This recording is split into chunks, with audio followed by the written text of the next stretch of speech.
கண்டு கொண்ட உறவு நீ தந்தது, இதுவரை நான் கண்டு கொண்ட கனவு நீ தந்தது. கண்ண மூடி கண் மேலே முத்தம் கொடுக்கலாம் நீ சொன்னது, கையை பிடித்து கொண்டு நடந்து போகலாம் நீ சொன்னது.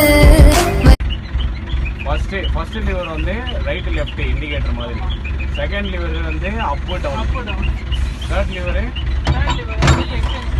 வெளியே போகுது. ஓகே, ஃப்ரண்ட் புஷ் பண்றது. அந்த இது மாதிரி அந்த சிலிண்டர் ஃப்ரண்ட் புஷ் பண்ணி பேக் புஷ் பண்றதுக்கு third liver. Okay okay okay, ஃப்ரண்ட்ல இருக்கிற ரோப் அந்த ஆங்கர் வந்து கீழே இறக்கி ரிலீஸ் பண்ணிவிடும். அதை மேலே கீழே பண்ணா ரிலீஸு, மறுபடியும் லாக், அந்த மாதிரி வந்து. எல்லாமே சிம்பிள் தானே.